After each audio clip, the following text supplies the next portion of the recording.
Alright, this is going to be my new video on the hippopotamus defense.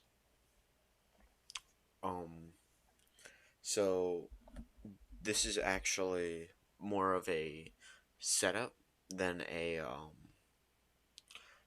actual opening. So it can start with any move from the white pieces. I'm going to show both an example with e4 and d4. So you can start with e6 or d6 normally in these variations. Um, in general, I like to start with d6. I play both moves though, so I like playing the hippo out of all variations. So I personally prefer playing this when they don't try and take the center immediately, but it's fine if you do it when they do try and take the center immediately. So the important thing with the hippopotamus is the fact that so since you are not going to be taking the center, um, it is just going to be you. You can't really initiate the attack a whole ton. So because your opponent has complete control over the center, so if you try to initiate an attack before the center is completely closed, it's not going to work out well. So you're you want to fianchetto your bishop, as you can see I did. But the reason for this move is because all of white's pieces were heading towards there, so it's important to stop that real quick. That is a very common thing in the hippo, is to play a6 before playing a lot of other moves, which may look a bit odd. Um, I have queen d2 for white, just trying to take advantage of the fact that when they are thinking you're going to move the knight here, which you are not, um, and then they want to immediately take advantage of that, and they also want to castle queenside. They want to, so both those are their current ideas. So first, develop your first knight to the d7 square. Your other knight is going to go right next to him. So often they will try to attack. It is important to play h6 in these specific positions because if they play h5, then you want to be able to play this and immediately lock down this side of the board. But if you were to do that but without playing h6 first, they would just take the pawn. So, and then often they played the move to castle queenside. They played queen d2 to castle queenside, so they will. Now you need to play e6 to try and get your other knight developed. And now they actually are trying to play moves like d5 a lot more than they were previously. And once they play a move like d5, you need to immediately close the center. That is very important in this opening, is you cannot really quickly you need to close the center as quickly as possible and then attack it later once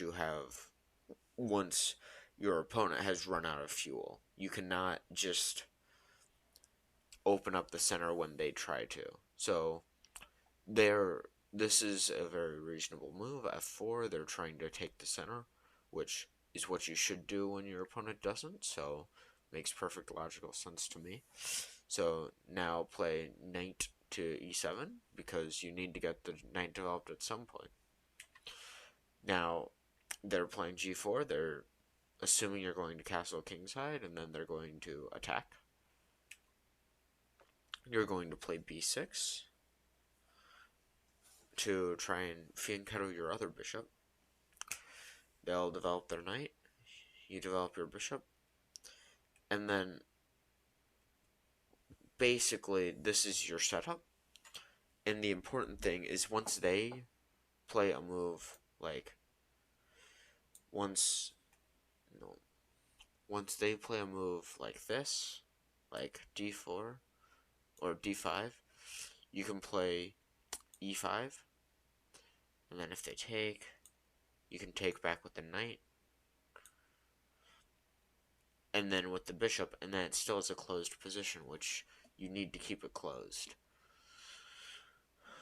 The computer is saying you shouldn't. Don't listen to the computer, especially for this opening. This opening it does not understand.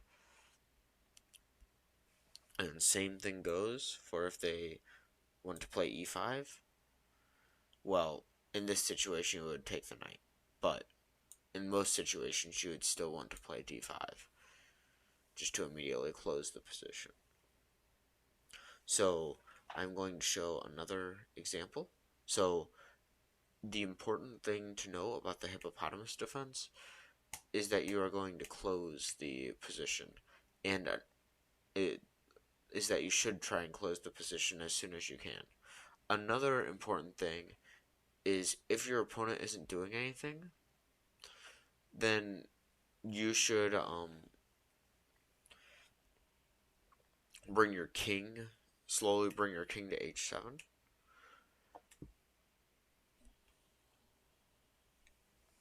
Alright, so same start as before, except they're just playing a London system. So they weren't threatening to place anything on the b5 square. So I didn't play a3, a6 to immediately stop that, because they weren't really trying to. So you only need to play moves like a6 once it looks like they're actually trying to do something. So, assuming they castle, which makes perfect sense, develop your knight as always to d7. They're playing c5 to try and get some space. You should play e6 for the same reason as before. You need to bring your knight over to e7, and these squares for the knights are always really good. If your opponent doesn't take the center, you should almost always take them. Take those squares. They're just playing reasonable moves, developing pieces. You can play knight to e7. They'll often play e5 here specifically because you were trying to get your knight here. That is very common. The second you play knight there, they will play e5 to stop it. Computer once again is recommending castles. So, but we don't listen to the computer, especially for openings like this. So they'll normally bring their bishop slightly back. And now I like to start the king walk. So the idea, so this move might look very, very awkward. This king to f8. So the reason we're playing king to f8 is because castling is a lot. So you still don't want to be the first to attack, because basically one of the big benefits of playing an opening like the hippopotamus defense is the fact that you are going to wait until your opponent makes a mistake, or until you believe you have an attack that maybe isn't 100% going to be successful, but it's going to be decent. Then you'll do stuff. But first, we need to bring the king over here to f8, g8, h7. The king is actually very safe once he gets to h7 over here.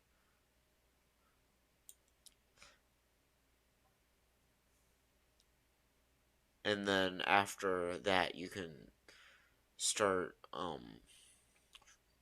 if your opponent hasn't done anything and you've set up the a6 and gotten your king all the way to h7, then you're completely set up and you're free to attack. But before that, you should generally just slowly bring your king over to h7, play a3, and then you should attack, specifically with moves like knight to c5 in this position. That's a good looking move, and in a lot of positions, you're going to be playing moves like c6 or c5, especially, and f5 also is very strong in positions like this because it's attacking the pawn, and the pawn is both difficult to defend and it can't move. So, king f8, they'll, in general, they'll do something like b4, and then you can just continue your way over. And they don't really have a whole ton they can do in positions like this. So that's so this is a very passive opening. So if you don't enjoy playing passive openings, then I would not recommend this opening. But if you, it also works very well if you want to attack early, like decently early in the game, after you've made all of these moves. After you've made, so like in a position like this, I often will just play a3, and then soon and then in like the next two moves, I will often play moves like f5, just because a lot of people do know what the hippopotamus is trying to do once they see it as the hippopotamus. They don't know it super well, but they know that the hippopotamus can do that. It is trying to play somewhat passively. So if you start attacking with moves like f5, it will often catch them very off guard. And another important thing is leaving your king in the middle for a good amount of the game looks very risky, but since you're not playing a whole ton in the center, it means that your king's actually safe on e8 for a while. Not forever, because eventually you should bring him somewhere. But in general, he's pretty safe. Alright, I think that that's all I have for this video on the hippopotamus defense. It can be played with white as well, but it's less consistent. It's not less consistent. I would just recommend trying to take advantage of the fact that you have the first move with white and not playing a passive opening. But if you guys didn't know what the point of any of the moves were for either side, please let me know and I'll respond in the comments. And if you enjoyed this, please like and subscribe. Thanks.